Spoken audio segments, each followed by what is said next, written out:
ఉన్న బంగారాన్ని విడిపించి ఆ రోజు ఆన్లైన్ రేటుకే మేము కొంటాం. Sharma gold company. So Noel, అంటే ఇప్పుడు నువ్వు ఒక 20 minutes మాట్లాడితే ఆడియన్స్ కి నువ్వేంటో అర్థమవుతుంది, నాకు నువ్వేంటో ముందు నుంచి తెలుసు కాబట్టి నాకు అర్థమవుతుంది.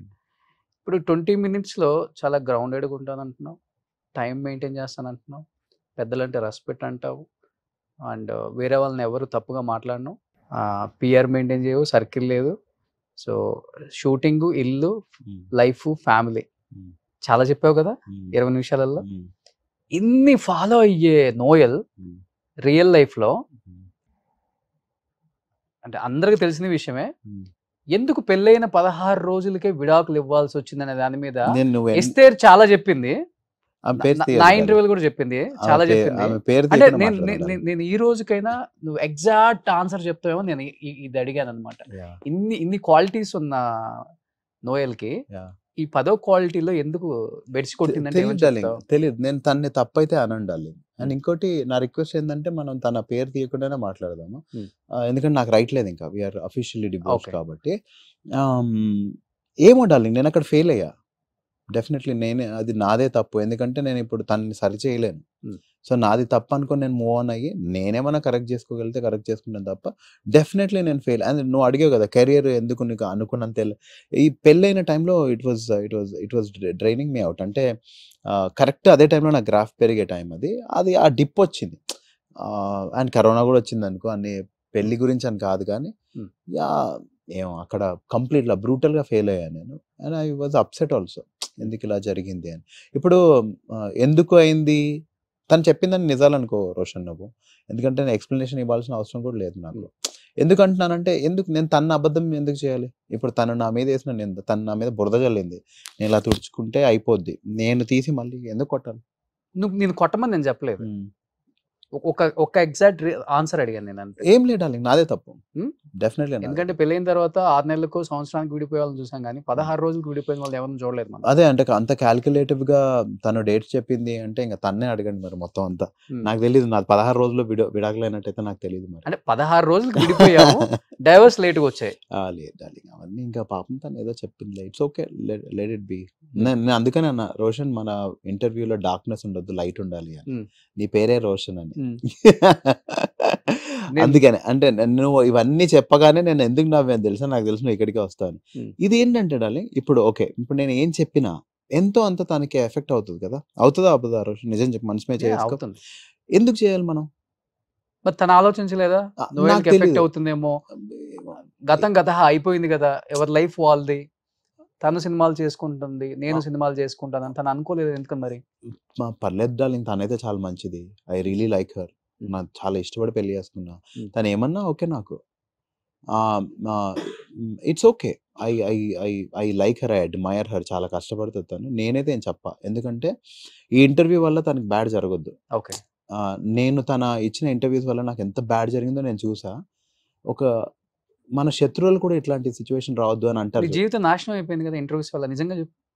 కొంచెం అయింది డార్లింగ్, అంత నాశనం ఎంత ఎవరు చేయలేరు డార్లింగ్ మనని, పాపం ఎవరు చేయలేరు.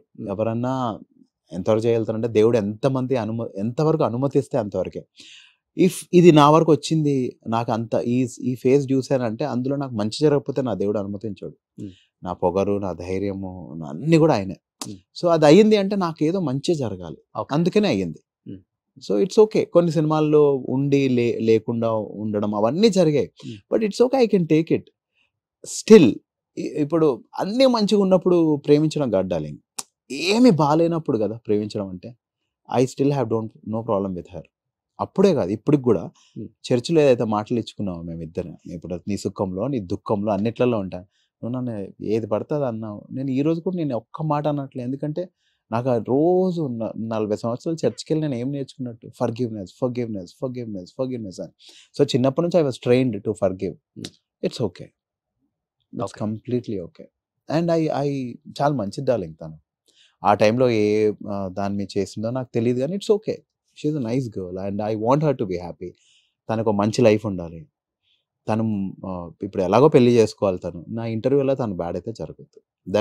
నేను ట్రై చేస్తుంది. ఎందుకంటే నా వరకు వచ్చినప్పుడు నేను ఎంత హర్ట్ అయినో నాకు తెలుసు. నాకు చెప్పుకోవడానికి కూడా ఎవరికైనా చెప్పినా వాళ్ళు ఏమన్నారంటే నీదే, అవన్నీ వింటుంటే నీదే మిస్టేక్ అని అనిపిస్తుంది. అంటే నాకు అది ఇంకా హర్టింగ్ అండి. అదే మరి ఇప్పుడు నువ్వు ఆన్సర్ ఇవ్వకపోతే అంటే అలాంటి టైంలో ఆన్సర్ ఇవ్వలేదు నేను కాబట్టి నేను అదే నీదే తప్పు కదా అని ఎవరు ఎదురుపడినా అడుగుతారు కదా. డార్లింగ్, నువ్వు ఆ టైంలో అడిగావు కదా ఇంటర్వ్యూ చేద్దామని. ఆ. రోషన్ ఆ టైంలో టచ్ లో వచ్చావు అనుకుంటా కదా. అవును, వచ్చాను. నేనేమన్నాను డార్లింగ్, ఎందుకులే డార్లింగ్ వదిలేసేయను. అవును. నాకు చెప్పాలంటే అప్పుడే చెప్పేవాను కదా రోషన్. అవును.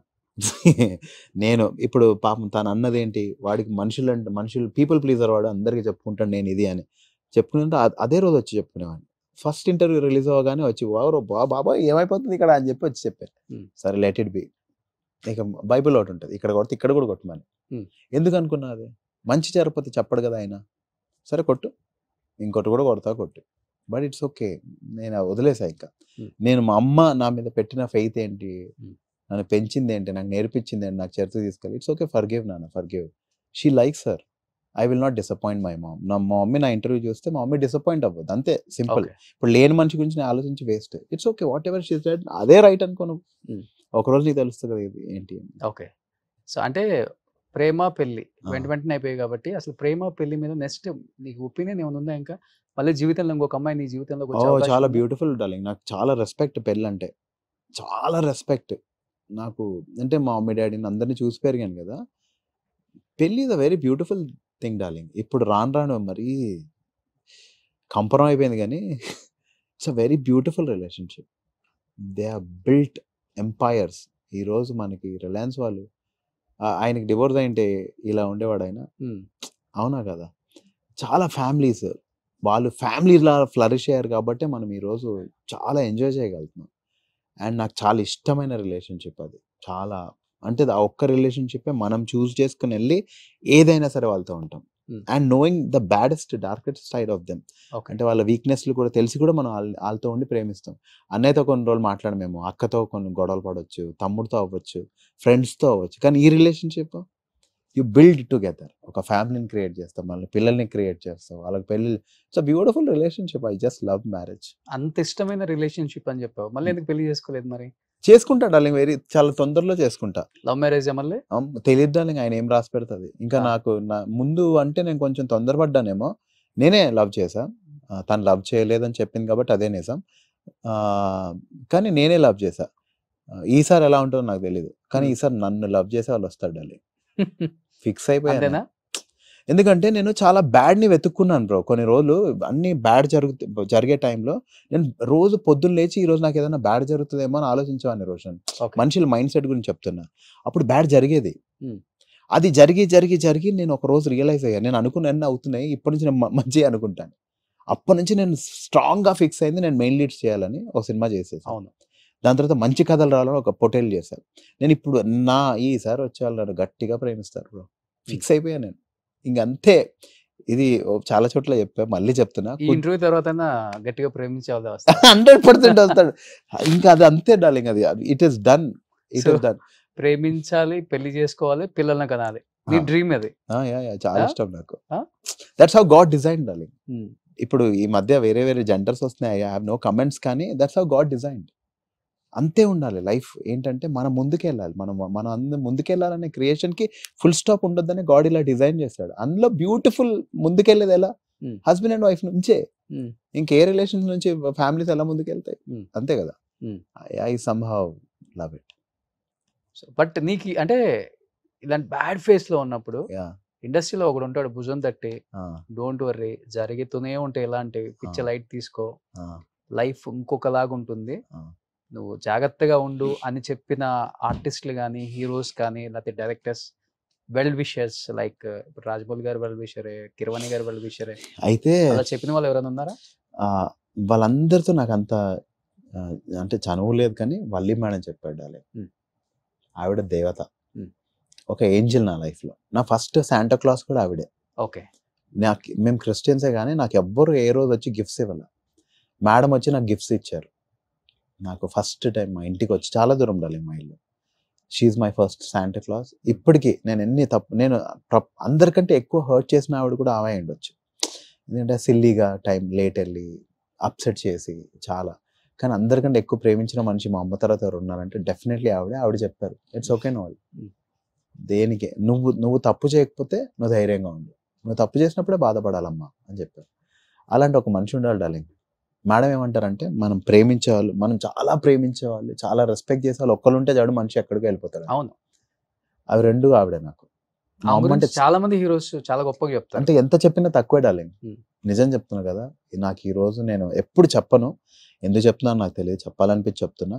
నాకు నిజంగా నా బ్యాడెస్ట్ టైంలో ఆవిడ ఉన్నారు. అండ్ నేను ఎన్ని చెప్పినా, నేను అందుకనే అంటే వాళ్ళ గురించి మాట్లాడాలంటే ఒక స్టేజ్ రావాలి డార్లింగ్ అని ఎందుకు అనుకుంటానంటే, వాళ్ళు ప్రౌడ్ ఫీల్ అవుతున్నప్పుడు మనం మాట్లాడినప్పుడు వాళ్ళ కళ్ళలో నీళ్ళు తిరుగుతాయి డార్లింగ్. అది నా అవార్డు. మనం చాలా పైకి వచ్చిన తర్వాత చెప్తేనే దానికి వాల్యూ ఉంటుంది. అది నేను నమ్ముతా. వస్తా డార్లింగ్, నేను రాకపోతే ఎప్పుడు పడితే అప్పుడు చెప్తా, వచ్చినప్పుడు చెప్దాం, అప్పుడు బ్యూటీ ఉంటుంది. కానీ ఈరోజు చెప్తున్నా, madam amazing. Okay, so Valli గారి దేవత అంతే.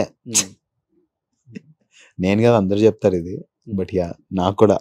అవును, నేను కూడా చాలా విన్నా ఆమె గురించి.